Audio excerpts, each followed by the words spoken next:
Okay. What do I have here? Oh, there's Debbie. Hi, Debbie.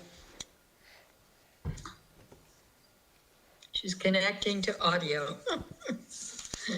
Well, in the meantime, I'll say hello to our live stream audience and welcome to another episode, another edition of Reading Through the Bible.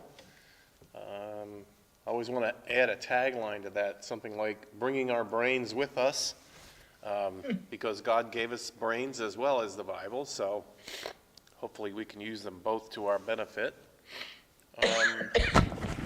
Good. Hi, Debbie. Hello, how's everybody?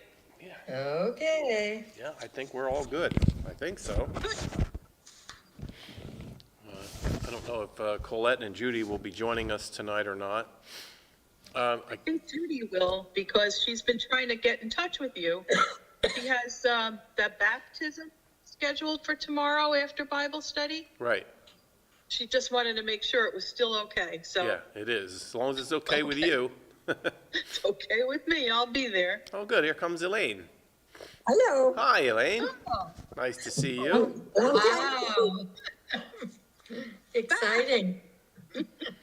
I can actually talk to you, not just see you. That's wonderful. Welcome back. Thank you. Yeah, I didn't really, there was so much going on Sunday. I really didn't get to say hello and welcome back, and I'm glad to see you and all the rest of that stuff. So, but I really am glad to have you back. It's great. And I'm glad to be back. Good. I'll tell you before we go too much further, last night I got a call about 11:15 from Ziggy. Lottie seemed to be having a stroke. Oh, no. Yeah, so I mean, I tried to talk Ziggy right then into calling the ambulance, but she didn't want to do it. Oh, So, I know. So, I went over this morning, I got up about 6 o'clock, and I went over to the house this morning, and Lottie was pretty lethargic, she wasn't doing anything, and so I just said to Ziggy, I'm gonna call 911, like, I'm gonna do it. And, you know, they have a big distrust of the doctors and the hospital and all that, and I said, if she's having a stroke, 12 hours after the stroke are critical. yeah. You know, so anyway. So Lottie is in the hospital now, and Ziggy's on her way home. They're going to keep her for observation. But they do think that she had TIA Yeah. strokes. Right. So It's good to know, you know? Yeah. I mean, what? and at the present time, she can't talk. So, She at Valley? yes. So they're hoping that maybe with a little therapy and time, her talking will return. So, anyway, Hard. so if I look like I'm falling asleep, You are. you'll know it's because I was running late last night and started early this morning. But And anyway. I haven't quite made the adjustment either, so Right. I really pushed to stay up until 9:30, you know? You know, I would imagine that is a big adjustment, right? It's 8 hours, That's and I've been in it for a month, so, Yeah. you know, I'm thoroughly into that time zone. Yeah, so you go through it both ways, right? I mean, Oh, yeah. you get the hard knock. It's easier for me going, than it's coming home. Yeah, Yeah. A lot of reasons, I think, but it is easier. It's funny because, you know, I have a hard time going to Europe, and it's, you know, not that different, 7 hours or whatever. But I think something about just being in the plane so long yeah, and arriving at night, yeah. Right. it helps. Yeah, that really messes up what do they call that, your rhythm? Yeah. Circadian rhythm. Yeah, that circadian rhythm is all out of whack by the time you get through that, so. Which, you know, well, I'm tired. At Yeah, least I'm that's right. tired. Right. That's a fancy way of just saying that. I'm so glad you're joining us. Yeah. Thank you. Hi, Judy. Hello, everybody. Hi, Judy. Glad to have you here. How are you, Judy? Okay, are we still on for tomorrow? Yes, we are. Okay, good. 11:30, I'll be Yep. there. I'm counting on it. I'm excited about it. I am even more excited than you. I'm too excited. Wonderful. Thank you. So Judy's going to get baptized tomorrow. Yeah, That's what the excitement is. So, I You have a little group? am just very excited. well, it's Yeah. going to You have be, a little group it's that comes? going to be a group of me and Debbie. I think Debbie's going to come to be a part of it. And, It's there, right. yeah. Yep. Nice. That's wonderful. I Yes. think so. I think so. too. Yeah, All right, so I think if I'm right, we are at Psalm 43. Oh. What did I miss? We, I have my marker at 40. we read the first part of 42 last week, Okay. Wow. yeah. but I think, now, is anybody disagreeing with that? Do you think it's back earlier? All right. No, I just had my marker in the wrong place, I guess. Yeah. Okay, so we can pick up from there. I will tell you that we'll probably get through 43 tonight, and then also I'm hoping that we can get on to reading Psalm, well, the next one would be Psalm 44. And they are both, there's this word which is used a lot in the Psalms. They're both laments. These are laments. And basically, it's human beings whining to God. So, we're going to hear some whining and some justification for their whining. And we'll see how that works out in comparison to our own lives. Okay, so who's reading for us tonight? I'll let Debbie or someone else read tonight, since I always take the short one. And Okay. you always say it tomorrow. So, anyway, it's up to Anybody Brad. else want to read instead of me always? 43. Is that what we're 43? reading? Yeah, it's Psalm 43. Yep. Two. Read. I can 40. read. Okay, you, all right. Okay. Okay. Who said they, did someone else say they were going to? I'll read. Oh, Let's not all fight about it. Elaine, would you like to read, please? It would be nice to hear a different voice for a change. okay. My Bible says, prayer to God in a time of trouble. Vindicate me, O God, and defend my cause against an ungodly people. From those who are deceitful and unjust, deliver me. For you are the God in whom I take refuge. Why have you cast me off? Why must I walk about mournfully because of the oppression of the enemy? Oh, send out your light and your truth. Let them lead me. Let them bring me to your holy hill and to your dwelling. Then I will go to the altar of God, to God, my exceeding joy. And I will praise you with the harp, O God, my God. Why are you cast down, O my soul, and why are you disquieted within me? Hope in God, for I shall again praise him, my help and my God. Okay, so I think you can hear what I said was the oversimplified, whining to God, but the shock of this person who feels like they walk in a regular relationship with God, and all of a sudden, they're not lamenting that they have abandoned God, but they're lamenting the experience in their life that God has rejected them. And there's sort of a reminder to God, look, you got to get back in this thing, because I don't know. And then the conversation goes from the psalmist talking to God to then he begins to talk to himself or herself and says, why am I so depressed? Why am I down? Why am I disturbed within me? And then there's the word, this in the times of despair and struggle, waiting patiently for God. And with a confidence all of a sudden, it's okay, God will come through.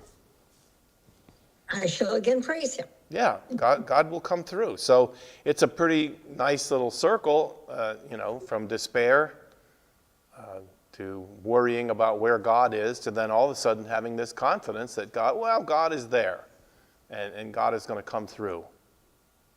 It's kind of nice. It's short.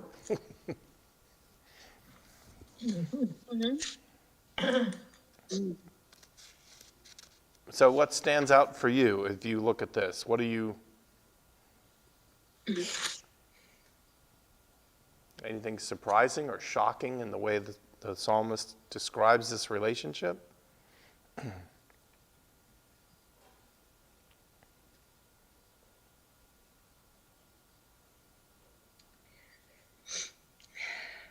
Well, I was struck by the phrases about against an ungodly people and from those who are deceitful and unjust. That this person feels persecuted and outcast, I think, by people that he feels are ungodly. And that seems like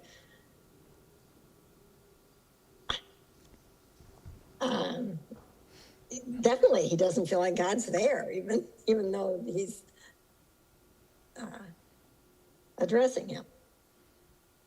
Yeah, because why would these people that are ungodly, my translation says loveless, they're loveless people, Why would they have access to me? Why can they get to me? Where's my shield? Where's my defense? Mm-hmm. The oppression of the enemy. Well, For you are the God of my stronghold. Why have you rejected me? It's an interesting thing that because of the strength of people who are pursuing or persecuting this person, the logical jump is, well, that wouldn't be happening if God hadn't rejected me. yeah, that's what. There's only one way this can be happening, and that is if you've somehow stood down in your guard over me, God. So is it blaming God Yeah. for allowing others to do this person wrong?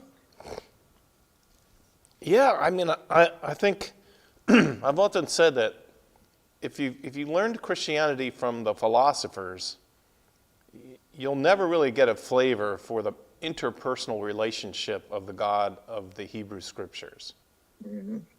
The language here is so relational. It's just like something that you might hear in a friendship that goes on, and the one friend is upset because the other one hasn't done their part, or even in a marriage, why are you running out on the promises that you've made? And there's no shock at the human being's ability to do that in the relationship with God. This is not the God of the philosophers who's high and lifted up and sitting on a mountain with a thunderbolt, ready to slap you if you somehow say the wrong words.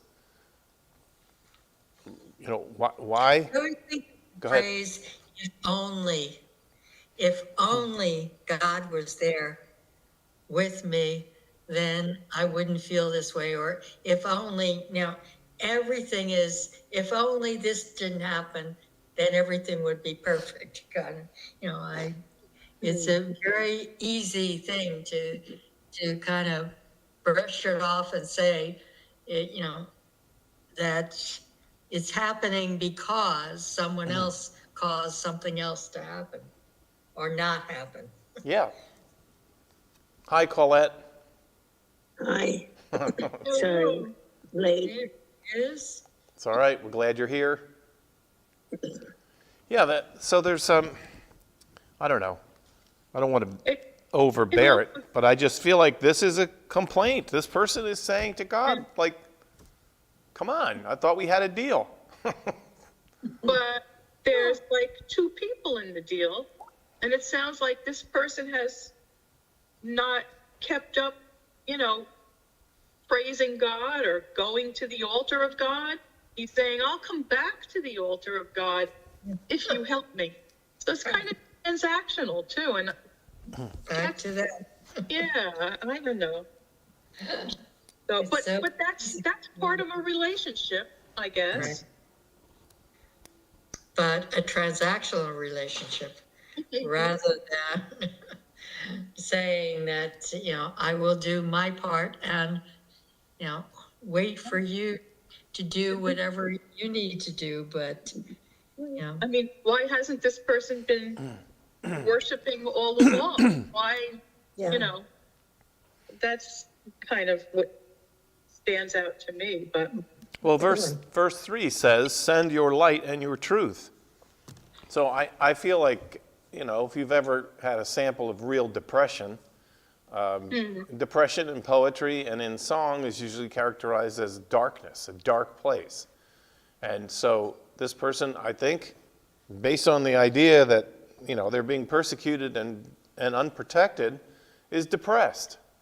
They're depressed. And so the appeal to God is to say, hey, come on, you got to send a ray of light my way. You got to lift me up and help me to find my way to the altar.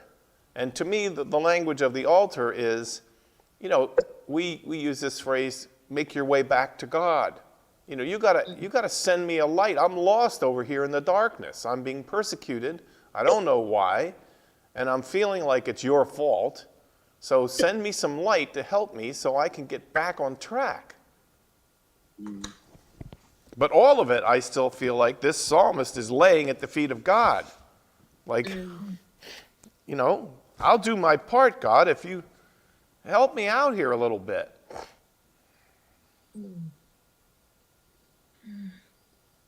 And then, again, I said at the end, it's a short psalm, but at the end, it seems like in their self-reflection, the person comes around and says, I should be more patient.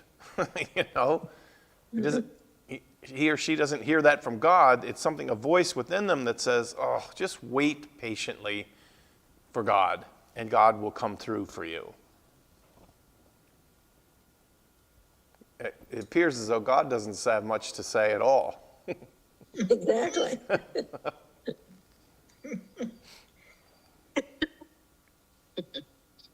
Sometimes it's that way. You wait, right? Yeah, that's right. You just wait.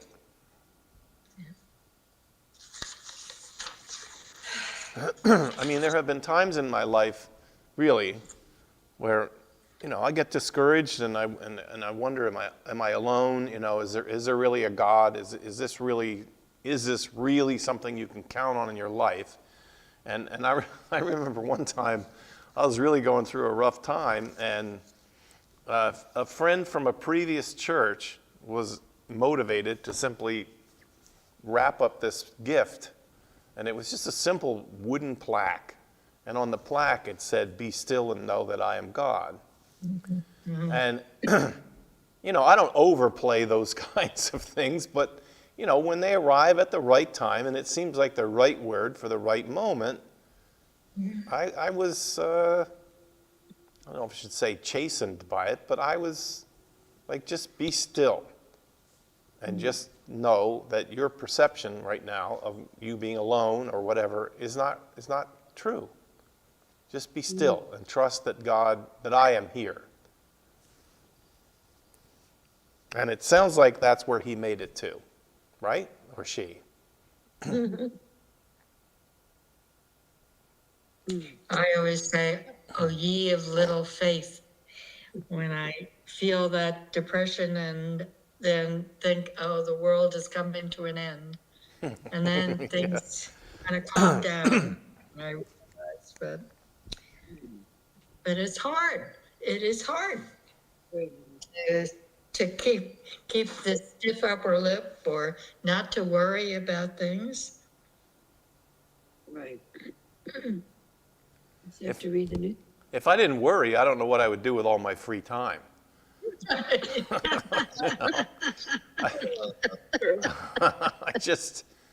It is just a major occupier in my life. That's the way it is. The human condition. Yeah. It's very good. I was watching, and I had told Elaine that I've been watching this. Henry Nouwen group has a spirituality of fundraising program. I think it's 5 sessions. And today there was someone who is a person who does the fundraising for Center for Action and Contemplation, which is Richard Rohr's group, Right. which I listen to or read the daily meditation every day. And the person was very interesting because he told a story about, as a kid, he wanted to just make a lot of money. And he was in finance for a long time and then got into nonprofits. But one of the things he said, which is so true, try your best, but detach yourself from the outcome. And so much easier to say, it's my fault because this happened or didn't happen. But it was good advice for sure. It's interesting. And so I'm thinking, as you say that for me too, in order to create a more even experience, detaching myself from the outcome is also detaching myself from the outcome if it goes really well. Both ways. Because Right. Both ways, right? yeah, both ways are they're very difficult if you lay a whole lot into the experience of what happens, good or bad. You make yourself very vulnerable from what's next. What comes next. But I still fight this repeat cycle and a frustration in my own work with myself is, why can't I learn this lesson? Right. Why can't this Many really times. become, Do I have to go through this? Yeah. am I gonna, maybe when I'm 95, can I finally, when I'm 95 years old, will it finally take root in my life? And, so that when my son, who sadly for him, who also has become a phenomenal worrier, so that when my son comes to me and tells me what he's worried about, that I could, in some honesty, that I could just say to him with some level of honesty, now look, and then I would give him my wisdom on how to live without worrying. I'll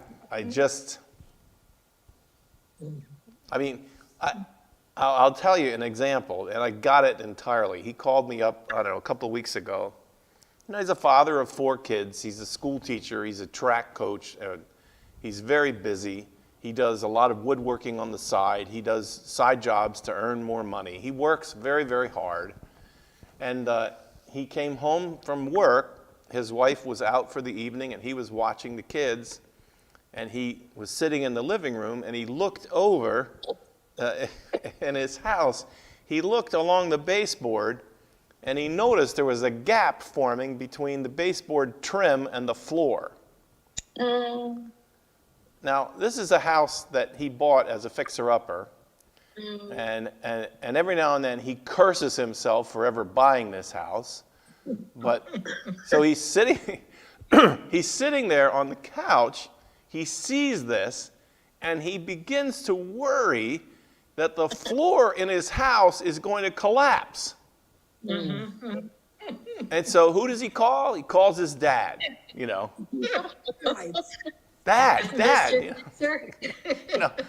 what am I going to do? Dad, I think the floor in my living room is sinking. And, and I just said, Greg, look, to start off with, I think maybe you just need to calm down a little bit. because I don't really think the floor in your living room is collapsing. I don't. And he didn't, Shifted a little bit. what'd you say? Might have shifted a little bit. That's exactly right.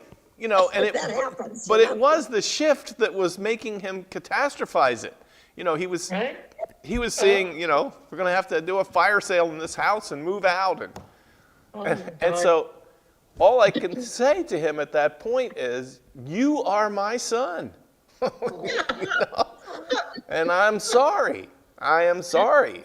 But, and so, you know, It sounds like you have made progress, though, if you can recognize it and say, calm down a little bit, you know? yes. That's progress. Yeah, like I see. Unless you hung up and then you worried about his floor. No, I didn't. No, I didn't. I genuinely did not worry about that. But You Just a notice that. so, What did you say after you said, don't worry, be calm? well, what Did I you- said to him was, I said, look, my experience with these kinds of things, because he knows I've built my own house and all the rest of it, I've done the reparations and everything, and I said, listen, you don't have to just sit there. Why don't you get up and go down in the basement and take your phone with you? In other words, I'll go with you, and turn on your camera, and let's go look at the beam structure under your floor. Let's go look and see if there's something happening there. And so he did. He got up, he went down and looked around in the area, and he said, well, he said, you know, I can see, here's where it moved a little bit. And I said, yeah, but it looks to me like that moved 5 years ago. I don't see any signs of any fresh movement. And so then I said to him, let's go back upstairs to the living room again. And so we went back upstairs, and I said, put the camera over on the baseboard trim again. And so he did, and what really was happening was two things. The baseboard trim was just swelling. It was rising up a little, and it was creating impression. And so, you know, and I said, so this is usual for us, isn't it, Greg? Like, you have to just work it through. It isn't going to do to sit under the tree and worry like Henny Penny that the sky is falling, and, you know, and I can say those words to him with all kinds of compassion, with no judgment at all, because I've been right where he is, and I might be there tomorrow. And somewhere in the middle of all that, I try to make room for the words, like, you know, I love the words that are here at the end. Wait patiently for God. Be still, know that I am God.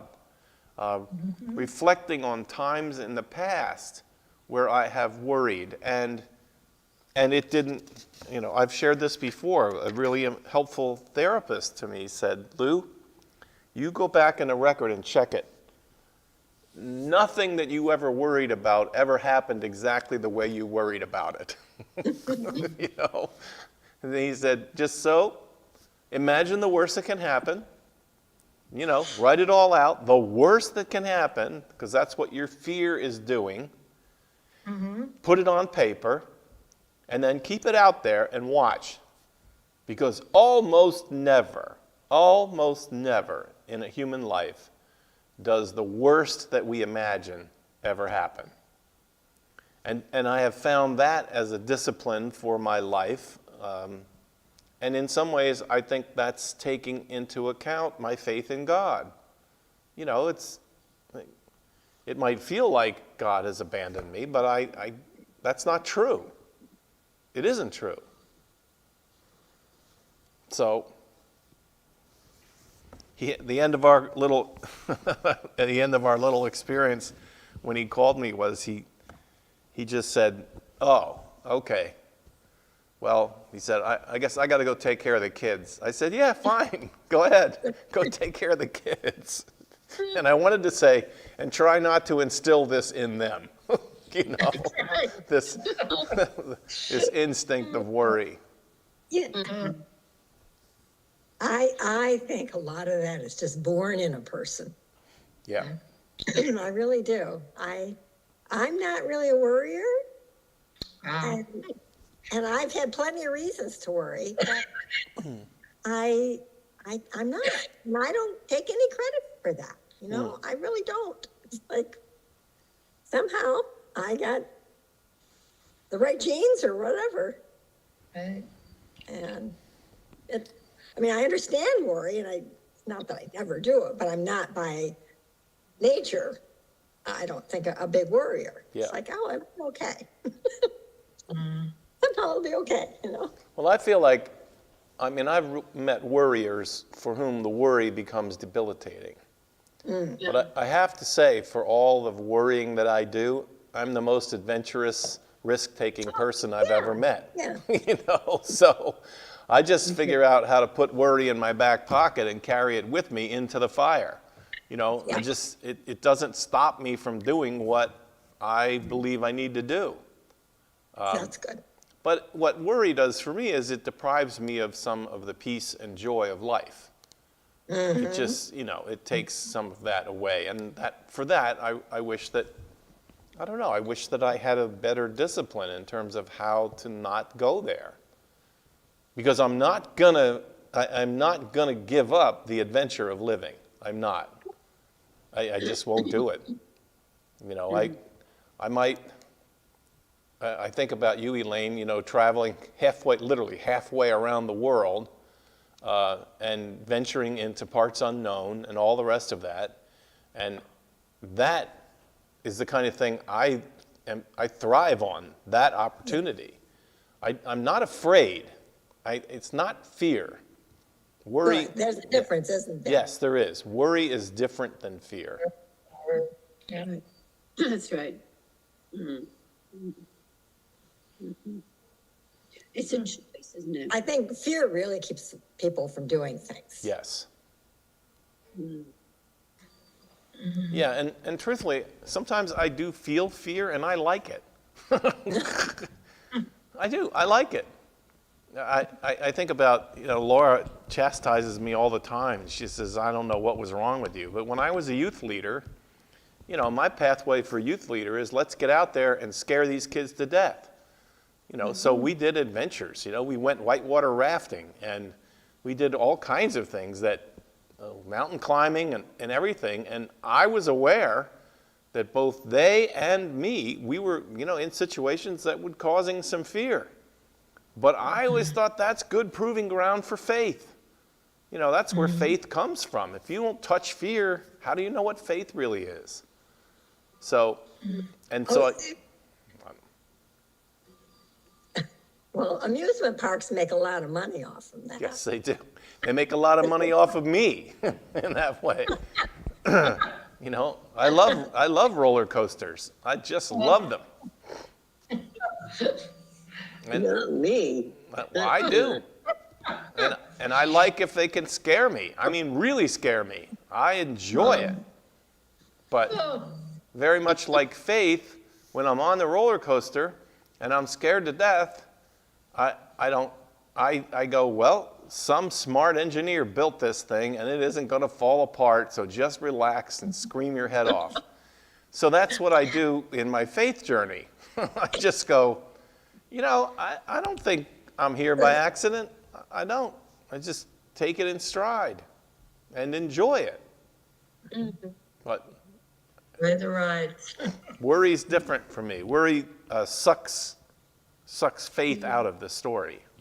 And it feels more like this statement, you know, God, why have you abandoned me? I don't know. That doesn't feel like that doesn't feel like fear. That just feels like, I don't know. It's like a cancer it's an attitude cancer.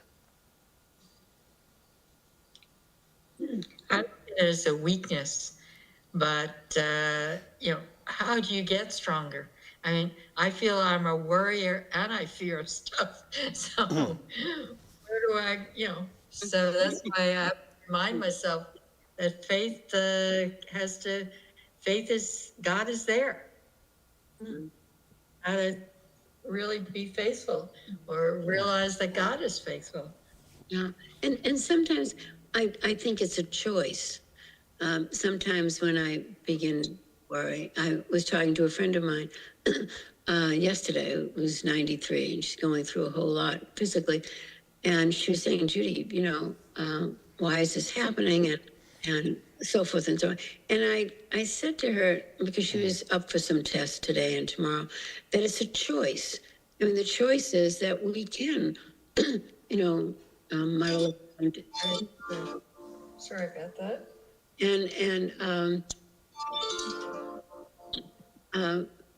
and just stay in the mud and just circle round and round, or we can choose not to. So I think sometimes the what it's not really interfering, but what is a gift is to remind ourselves that we do have a choice. And I know that helps me. I don't always take the choice, but at least I think about it. Yeah. What's the upside, of staying in the mud, and muddling around? I have a choice to get out and do something about it. Even if it's a limited action, at least it's energy and it's action. And I don't know, maybe that's faith too. But I somehow rely heavily on the word and the concept of choice a lot. My life, as I'm getting older too, every single day, you're making choices. I think, Barbara, what did you say, going back to what you said, and then I want to tag on to what Judy said. What was it you just said about how do I get better, or what do I do to? Yeah, is to have faith. Because I do worry and I am afraid. Yeah. So, and I think what Judy's saying, and I never thought of mud and muddling as to the same thing before, but I guess they are. But it's just, again, oh, ye of little faith, that, as you said, what is the worst thing that can happen? And, fortunately, most of my fear is unfounded. So, but it's all, I think, what you're saying, the choice of whether or not to look at it as an experience, an adventure, or to look at it as, a weakness and that I can't do something, I guess. Well, there you just said it. Failure. I'm sorry, I have to just take this to my son. All right. I'll be right back. So what I was going to say is, I think that in the discipline, Christian faith discipline, and I think also in other faiths, says that one of the things that we do is we need to talk to ourselves. We need to talk to ourselves. We need to, or we need to sing a song. Like, I think we underestimate the power of a wonderful hymn, and its ability to reach deep inside of us and to do the kind of transformation which happens in the life of this psalmist. He goes through, or she goes through, a transformation. And it's changed because the words that they're familiar with, wait patiently for God. The Tazé community has a whole meditation that all it says is, wait for the Lord, whose day is near. Wait for the Lord. And it's like walking the labyrinth, They just keep repeating it over and over and over again. And so to Judy's idea of choice, I think it adds choosing to do something different, choosing to set the frame of your life differently. And for me, hymns do that. I don't know, just talking to myself. But I think the corollary of choice is action. Yes. I think, the mud muddling thing is, you're limited. Your actions are limited. You're stuck. And and you can't move. Whereas if you take action, even physical action, a dog, take him out for a walk, or make a phone call, or get up from your seat, open a window. But I find that if together with the choices that you make, for me anyway, there has to be some kind of energy, some kind of action. And maybe it's, Lou, what you're saying is a psalm, maybe to sing or hymn, but you're doing something. You're no Right. longer, Right. You're out, and you're doing something. So I think the two things really have helped me. Yeah. Mhm. And maybe the action is being baptized. I mean, It could be. is It doing something. absolutely. And not sitting in despair, but getting out and into some other, way of living. Yeah. So, so I think the two, for me anyway, go together. Yeah. Choice and action. And maybe that goes into faith. I mean, obviously it is. I think it Yeah. does, exactly. I've always said that somewhere underneath, the big struggle of human life is human beings are touch and see creatures. We are touch and see, and maybe add to it hear. We live by our senses. But the drama of the life of faith is God can neither be touched nor seen. And you have this tension of what we need most as human beings is this tactful, tangible proof, if you want to call it that, or whatever. But that in the realm of relationship to God, it's not like that. It's smoke, it's mirrors, it's voices heard in the night, but it's not touch and see. It isn't. But if you get engaged in, this is why, I always go back to AA saying, let's make the coffee for the group. If you can engage in some touch or see behavior that grounds this drama into something that can be touched or seen, go dig a ditch for your neighbor. Go help somebody carry their groceries into the house. Active. It makes faith visible. It makes it tangible in our lives. And that helps me. I liked your comment, Judy, about go open a window. Because, sometimes it's as simple as that for me, too. Just go open a window, because the air is really stale in here. Right. Yeah. Exactly.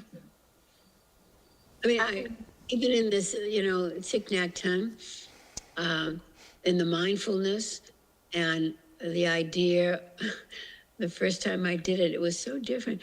If the action that you take is washing a teacup or a saucer and feeling the water and feeling the porcelain, feeling the china, it's again, it's something that requires energy and it's transcendent.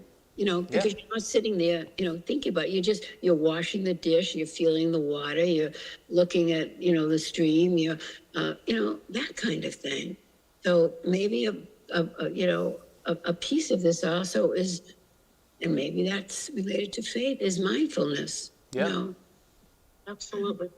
I think having patience in God is really important. Sometimes to just step back and the everyday chores of life, like taking care of your kids, cooking a meal, doing the grocery shopping,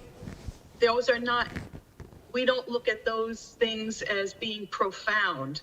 It's not like an earth-shaking instance of God present in our lives. And yet it is. It's these little things sometimes that remind you that you're connected through your family, through your routine, through what's around you, nature. That's a tangible connection with God, along with prayer and, a giant revelation. Sometimes you have to be patient and just enjoy what you can with your hands and your eyes and your hearing. And Yeah, Yeah. yeah. I think with meditation too, that a lot of people think, well, that means you just sit back and do nothing.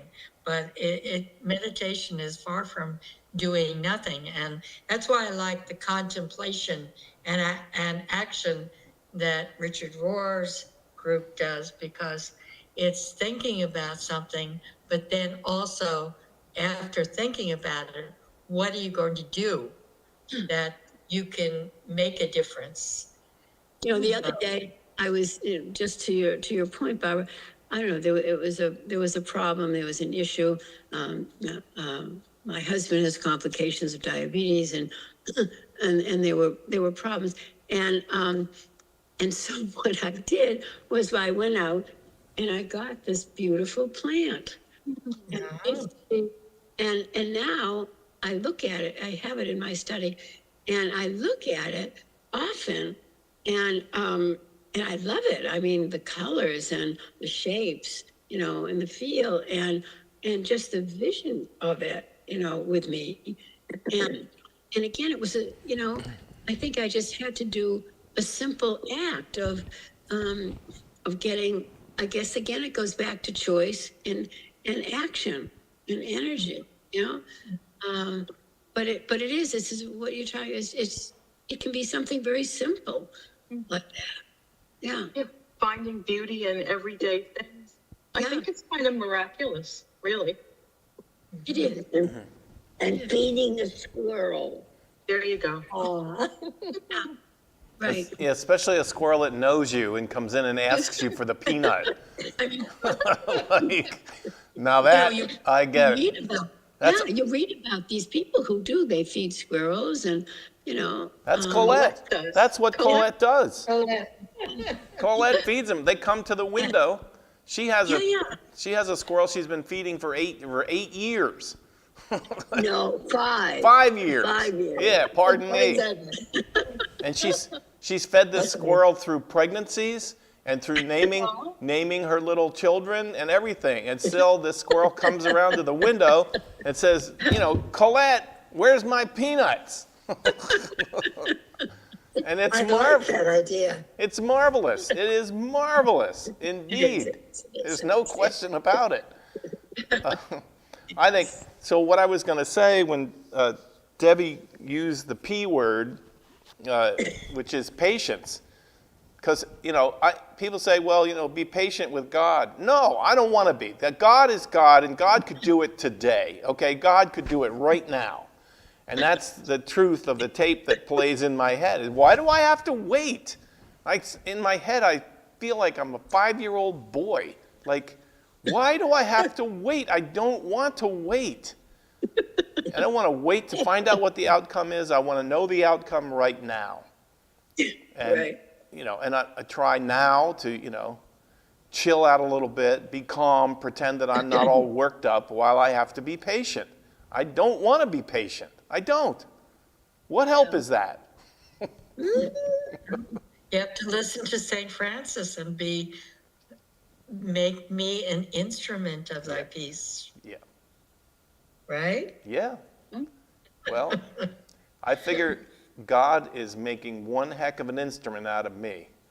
Because God is taking God's good old time and, removing Are you lamenting? Well, I am lamenting. I am. I don't know if maybe I think about this.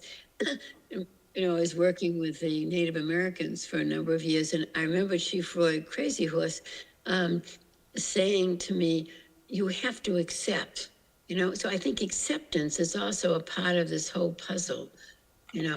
Choice and action and acceptance, and maybe the same what you're talking about. Patience. Accept, accept that it's going to be a while. Yeah, that's a hard thing. Yeah. Getting in the box of acceptance, very difficult. Heavy word, accept. When I was first a pastor, my very first congregation, I had in my congregation a Jungian psychologist, and she was she was an amazing psychologist. She would do workshops at her farm, and people would come from all over, and they would come to these workshops where she would help them to work through their issues through the Jungian imagery and the teamwork together. And so I went, she said, Pastor Lou, I really love your preaching. I'd love you to come to my Jungian workshop and see how that interacts with your preaching. So I went, and I had a wonderful time. It was a very amazing experience. But at the end, sort of like a fortune teller, she was standing at the door, and she said, I'm so glad that you came. And she said, Lou, I just have to tell you, the issue you're going to have for your whole life is acceptance. Interesting. I said, I do not want to hear that at all, because I'm not about acceptance. I'm a campaigner for justice. I want to be out there. I want to change the world. I want to be involved in turning the world upside down. I don't like raising these 3 daughters in a world that hates girls. I don't, and I'm full of that. And she just still looked at me and she went, I'm just going to say it again. Your issue is going to be acceptance. And I'll own it. I don't even know what it means in some ways to have to be accepting. And it was funny when I was having lunch with the chief, and I was trying to explain what my attraction and why I was so drawn to the work of the Native Americans, and he just interrupted me and he just said, "You analyze too much, Judy. Just." And that's the opposite, isn't it? Yeah, it is. As vis-a-vis accept. Yeah. How do you make that, pathway from analyze to accept? That's a long mile. Yeah. Mm-hmm. So Elaine, I want to ask you, you've been involved in your life first with your husband and now, the sojourner by yourself. And so you have taken things by the hand and you have made big changes and you have struggled for those changes. Where does acceptance work into your life? Oh, boy. Well, first of all, I think, when the ultimate loss occurs, which is, I believe, when a child of yours dies, I think Yes. that is the ultimate. And you have no choice. You have to accept. I did everything I could do and to keep her alive. And so that was the first, and both Joe and I had to accept. And you have no other choice. Not if you want to survive, And when it comes to working in Uganda, I don't find it that much harder to be there alone, which might seem funny. I mean, I don't find it quite as pleasurable, but I don't find it that much harder. And the thing about acceptance there is, I have to really accept a lot of that don't seem logical or realistic or productive or whatever because of the culture right, and the situation there. Right. That I have to accept that, the roads are going to be muddy and they're going to be full of ditches and potholes. And that's just a small thing, but that's the kind of stuff that, it's all day long with those kinds of things that no one's going to do anything about it. It's just. And so do you feel like the culture of Uganda requires, or that they produce this spirit of acceptance about a lot of things, and then you come along and you're trying to stir, the thoughts of education and betterment of your life and all the rest of that? Is that built in? I think, to a certain extent, I think that there is a lot of acceptance among the people about just, it's the way it is, you know? Things are bad. But they're excited when it comes to education. But not anything very new. Yeah, you can't come in there with very many new ideas, you know? A new style toilet, no, thank you. Is that right? Like, they're not interested in the new. No, George, the head over there, said, we only know what we see. Yeah. Yeah. And even though they might know, I mean, some of them, like George, incredibly intelligent and well-educated, he, you know, he can recognize that it might be better, but to kind of get everyone to come along with that and spend the energy on it and the money on it, not going to happen. And so we have to really choose we all have to kind of choose what we're going to put our emphasis on, and Yeah. I'll let the other stuff go. And I guess that's acceptance. Yeah, well, and I say, going back to that therapist, I think that in my life, I've had to try to recognize that, you know, I came out of seminary like a warrior, believing that, you know, I was going to change the world and everything was going to give in to my persistent will. And how to then weave in a bigger truth, which is acceptance, and in which relationships can happen, Yeah. but still keep the fire of the edge of something that you believe needs to change. You know, and finding though that blend in my life is what I try to work for, to say, you know, I worked so hard in the first 2 churches that I served, I burned out. I mean, I literally burned out. And, you know, so how then to move to a level of acceptance that still keeps the edge of wanting things to be different? How do you do that? Like, how do you balance that? And that's my work today. Like, Patience, huh? yeah, did you have to say that? It's the serenity prayer. Yes, it is. Every minute of the day. I think, for me, it's been kind of realizing that things are going to go a lot slower than I had thought they were. Don't they always? But I do see progress, and so I have to keep an Yeah. eye on that, you know, that it's not where I hoped it would be or expected it to be. I mean, I've been going there 20 years. You would think, I mean, some great stuff has happened, but I would expect a lot more. When going into it, I expected a lot faster progress. But Yeah. it's hard to be patient. Absolutely. You know, I think of during the 60s and thinking that everything was going in the right direction. And I feel like sometimes, you know, we're back 60 years later in many things are not that different. And it's frustrating. It's very frustrating that, you know, why doesn't it get better for everyone? But Yeah. Well, some things have. yeah, well, that's why I said the serenity prayer keeps me going. You know, And realizing that, you know, there has been, as you said, there's been progress, but it's a lot slower than I want it to be. That's for sure. Or progress or regression. well, Some of that too. I was at my masjid, my mosque today for the Tuesday afternoon ladies cooking. It's for senior ladies who want to share some time and make some of their favorite recipes. And as usual, it's wonderful and the food is great.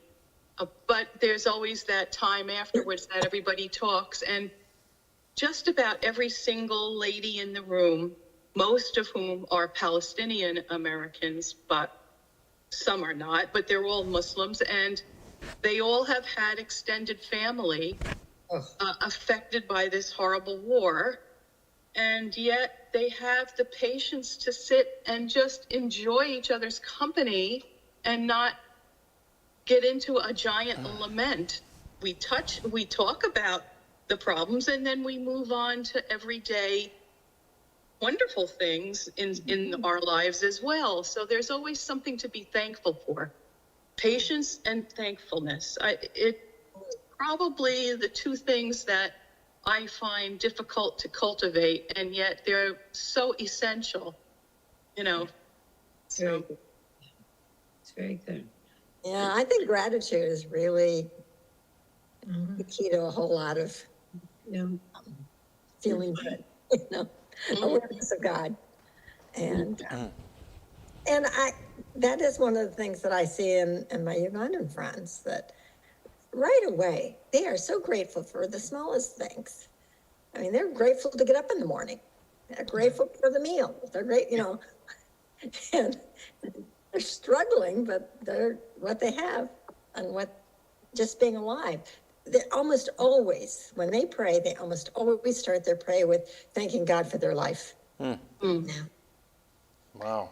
Yeah. Take so much for granted, for sure. In my meditation class, I found something new to be grateful for. Yeah. Gravity. Oh, Without gravity, we would be bumping into each other in the sky. it's good. Yeah, I mean, that's a great example of something that you never think to be grateful for, but there's good reason to be grateful for it. You know, it's part of the great design of God in the world, and it's what allows us to live. It's like being grateful for air, you know, being able to breathe. I'll throw this philosophical thing out because I've been sharing the deeper things of my own faith journey with you. I have yet to figure out how to combine a deep sense of gratitude for what is and still carry a longing for what should be. You know, how to live life. I feel like the spirituality of my upbringing, they did not engage ever in, mucking around with helping the poor or, changing things in the world. And the reason they didn't was because they always threw a big softball of gratitude out there. Everything was always, well, you should just be grateful. You should be grateful, be grateful. And the putting should in front of grateful is part of what makes it part of the, I don't know, it's a big, deep part of American Christian spirituality. That gratefulness silences you to lamenting the things that need to be changed. The backward way of saying the Serenity Prayer. To me, gratitude was never supposed to lead you to feel like you shouldn't work for or long for things to be better in your life. And yet, there has to be a balance. yes. But isn't it? Between action and, acceptance. There's got to be a balance. But isn't it okay? I know in the morning, every morning, I do try to think about things to be grateful for. A lot of them are in the past, and it's okay. I mean, it's okay. Those things happened, and I was grateful. There's a big space now, in terms of what is going to happen, or it's not so much what to be grateful for today, which is a piece of it, but it's more just the unknown, and the unknown, and maybe that also interferes with acceptance and gratitude. I mean, I'm grateful for what's been part of my life, but now facing kind of a huge space, an abyss of what and where to, again, choices, where to go. There was a faith, I think, but I don't know, it gets all mixed up with purpose and, finality. And it's just a whole lot of things in terms of looking out a path of gratitude. And I don't know that. I think that in the Psalms we've seen that there's prayers aren't static.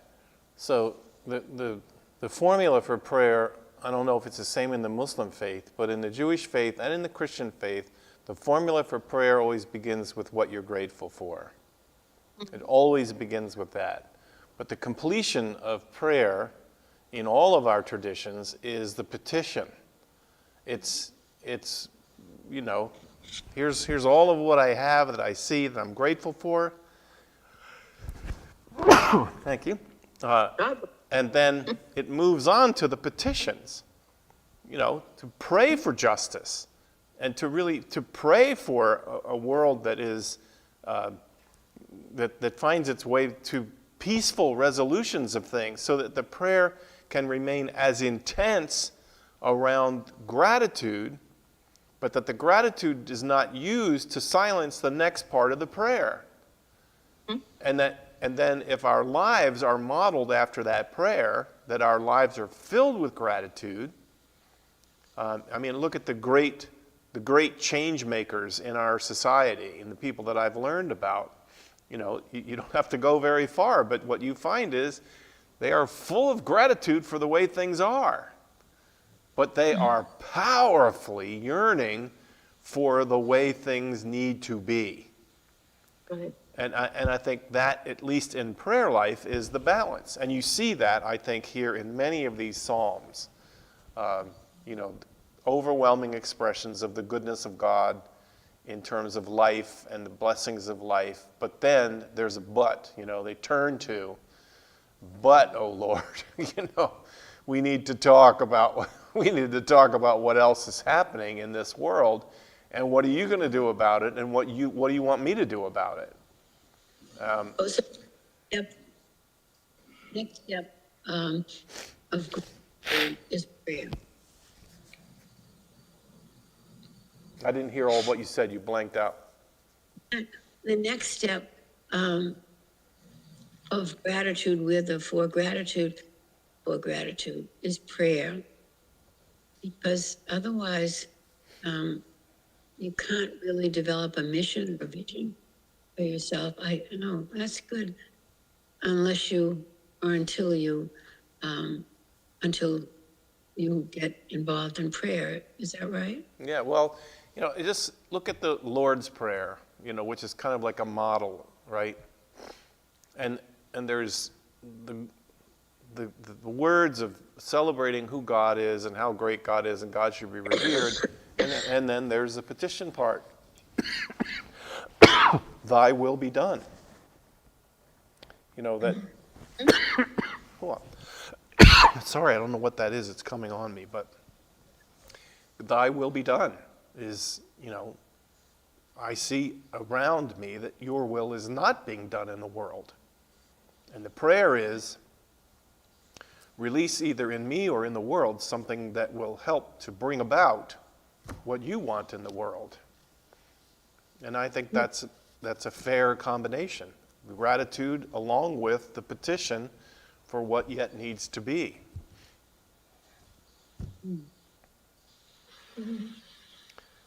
All right, well, listen, we ended up talking a lot about this little short psalm and didn't even touch the next big long one, so I guess we should plan 3 hours for our next Bible study, because the next one is 27 verses. But thank you for your sharing and for the time to share with you tonight. It was great to have you all here. So I guess I'll say good night. Anybody have any last words you want to say? Okay. Thank you. All right. Thank Bye. you. Okay, bye, Colette. Bye. I see you waving. Good night now. Take care.